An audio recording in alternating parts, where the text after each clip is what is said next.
والبكاء عند الندامة بذل الاستطاعة. دا خبر الله وی زما ډیر خوخه ده چې یو سړی مضبوط دی، نوجوان دی، طاقتور دی، په هر لحاظ باندې صحیح دی، روغ دی، صحتمند دی. بذل الاستطاعة دی طاقت باوجود، د دې صحت باوجود، صحتمندۍ باوجود، د دې هر یو مصروفیت باوجود بذل الاستطاعة الله وی هغه سړی زما ډیر محبوب دی، ډیر زما خوښ دی چې د دې ټولو طاقتونو باوجود الله ما ته ناس په نامه ولاړ دی، بس ما ته لاس په نامه ولاړ دی. بذل الاستطاعة چې خپل طاقت الله وی په عبادت کې دننه خرج کړي، چې دې ستړی کېږي نو مانځه کې ستړی کېږي، که دې ستړی کېږي نو دې په تلاوت کې ستړی کېږي، او که چېرې دې ستړی کېږي او بیا ارامه کېږي د شپې په تهجدو کې بیا ارامه کېږي، او که دې ستړی شي نو دې په ذکر کې او اذکار کې ستړی شي. خپل طاقت په دین کې دننه صرف کړي. بذل الاستطاعة خپل طاقت الله هي څوک چې د دین د پاره سکی دا استعمال کې صرف کړي. الله دا سره زما انتهایی محبوب دی. د دې د وجنه حدیث کې راځي جناب رسول الله صلی الله علیه وسلم فرمایي و او کسان داسې دي چې الله عرش د سوري د لاندې به ورځي ورکړي، او یو کس پکې دا خودلې دی، یو هغه نوجوان چې هغه سکی هغه په ځوانۍ کې د الله عبادت وکړي، نوجوان دی خو مزګزار هم دی، نوجوان دی خو د قرآن تلاوت کوونکی هم دی، نوجوان هم دی خو ذکر اذکار والا هم دی، نوجوان دی طاقتور دی، ذهن ښه دی او لاسونه خپي خروغ رمټ دي، خو لیکن جماعت طرف ته را روان دی، په هر لحاظ باندې غوره دی، خو الله وی د دې ځواني چې ده دا سره صحیح دین د پاره استعمال. او محترم مسلمانانو الله به تپوس کوي زموږ مستانه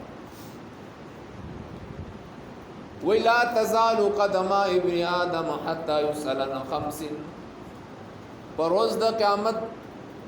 کله چې محشر میدان ولګي جناب نبی کریم صلی الله علیه وسلم فرمای لا تزال قدم ابن آدم،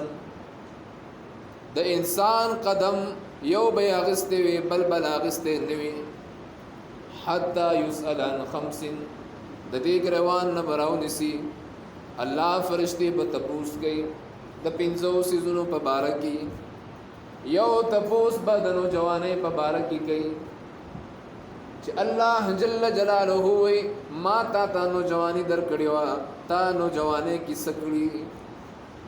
زما دین د پاره دې سکړیو، ته نوجوانۍ کې منځونه دې سونه کړیو، نوجوانۍ کې د قران ختمونه سونه کړیو، ته نوجوان وې طاقتور وې، ته جمعات دا سونه راتلې، سو پیر راتلې، ته نوجوان وې او ستا په جبه باندې د الله کلام او د الله ذکر او کنه د مخلوق او د غاني بجانی وي.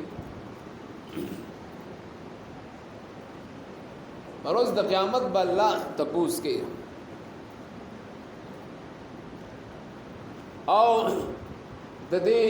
سوال جواب انتهایی ګران دی مسلمانانو. یو جواب زما استاد ګورې دنیا کې معمولی غوندي یو شی وي، افسر ګوټه غوندي کی وي، معمولی غوندي افسر شي یو سو ګریډي، خدا هغه د مخې طاقت د سړی نه چې سړی سر اوچت کې خبرو کی، سو ورله د ادب نوم ورکي، سو ورله د سشي نوم ورکي، لیکن زور ته د غلامۍ نوم ورکوم. خادمي کنه سړی پر دې غلام دی چې په دنیا کې زمونږ د غحال له چې مونږ یو تاندار اسی چو سر بر کول نشو خبرې نشو کوله، نو کچری پروز د قیامت د شهنشاهانو شهنشاه بادشاهانو شهنشاه قل اللهم مالک الملک اے پیغمبر خلق تو ویا اللهم مالک الملک الله چې دې مالک الملک د بادشاهانو شهنشاه دې د بادشاهانو بادشاہ دې نو پروز د قیامت چې الله سره راونی سينو الله دربار کې د دې خبرې جواب ورکول چې الله ما ځواني کمزه تیر کړی دا الله ما خپل عمر کمزه تیر کړو عمر به کمزه تیر کو الله ما خپل عمر کې نمې د منظم مسائل زده کو نمې د زکات زده کو نمې د روزې زده کړې دي نمې د خپل ژوند علم زده کړې دي تبلیغانو نو اوریدلې دي کنه و دون علم په هر زنانه نارینه چې بالغ وي په هر نارینه زنانه باندې فرض دي چې 24 غنټې د خپل ژوندۍ او پیژني 24 غنټې ژوندۍ او پیژني اوس رښتیا وای چې موږ ټول عمر چې سونه دنیا د پاره موږ کوشش کوو آیا موږ دومره کوشش دین د پاره کړی دی چې موږ کم از کم الله دربار کې سوزر خو جوړ او چې کله غټ شو زمدا باندې د وجب پیرړ شو جب څه شو جب چې ته پیرړېږي لکه ها جب چا پیرړ شي دا یو انچ نه 2 انچ جب جوړ شي دا نه ګوره خبره ده محبت ده ابو بکر صدیق رضی الله تعالی عنہ چې مسلمان شو ګره سپینوا ګره سوا سپینوا عمر فاروق رضی الله تعالی عنہ چې مسلمان شو د 250 کالو عمر یو 250 کالو ته موت بابا وایو کنه خو لیکن ابو بکر صدیق رضی الله تعالی عنہ د قران بهترین قاریو خا او عمر فاروق رضی الله تعالی عنہ د قران کریم بهترین